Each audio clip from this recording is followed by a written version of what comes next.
Jonathan Eig, the author of the biography Ali, about boxer Muhammad Ali, holds a letter that Ali wrote to his wife Khalila Camacho Ali, detailing his conversion to Islam, in front of the National Museum of African American History and Culture in Washington, D.C., on Wednesday. Allison Shelley for The Washington Post. Muhammad Ali's conversion to Islam, in many ways, defined his career and legacy as a fighter with conviction. He went on to become an icon for American Muslims. Just years following his conversion in 1964, he got in a fight that prompted him to write down some reflections on what drew him to the faith in the first place. It wasn't a fight in the boxing ring, but an argument at home with his wife, Belinda.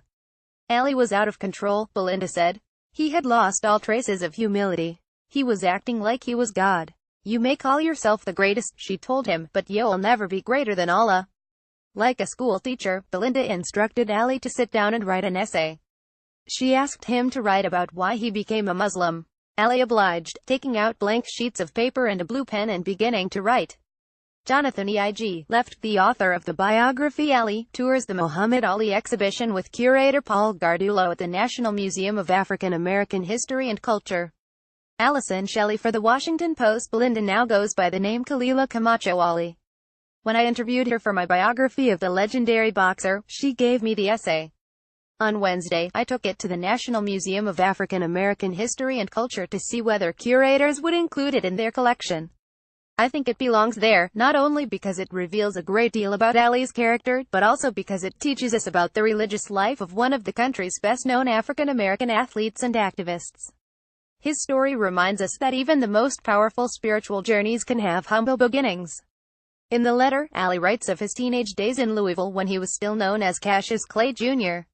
He says he was leaving a roller skating rink and scanning the sidewalk for pretty girls when he noticed a man in a black mohair suit selling newspapers for the Nation of Islam.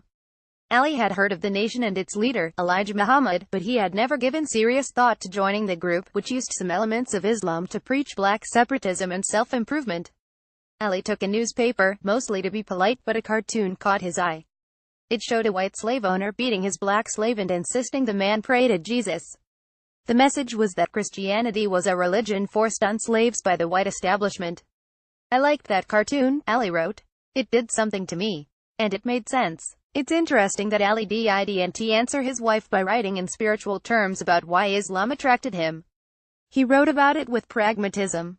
The cartoon awakened him, and he realized that he hadn't chosen Christianity. He hadn't chosen the name Cassius Clay. So why did he have to keep those vestiges of slavery, and if he didn't have to keep his religion or his name, what else could he change? In 1964, when he won the heavyweight championship, he publicly declared his conversion and made a personal declaration of independence. I believe in Allah and in peace, he said. I don't try to move into white neighborhoods. I don't want to marry a white woman. I was baptized when I was 12, but I didn't know what I was doing. I'm not a Christian anymore. I know where I am going and I know the truth, and I don't have to be what you want me to be. I'm free to be what I want. In the years that followed, Ali continued to explore his religious views. He didn't always have a clear philosophy. He didn't always live up to the principles he espoused. But he never stopped asking questions.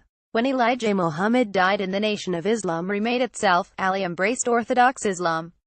He studied the Quran. As Parkinson's disease slowed his speech and made it more difficult for him to entertain fans, he would sometimes invite admirers to join him for long religious discussions. He loved comparing the Bible and the Quran.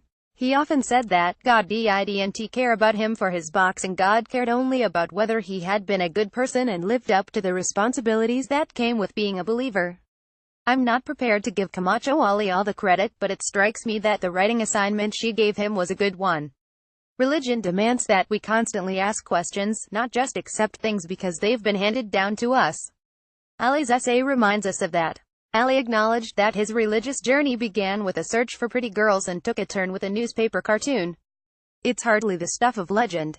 But it's better than legend, really, because it's true. Jonathan Eig is the author of Ali, A Life.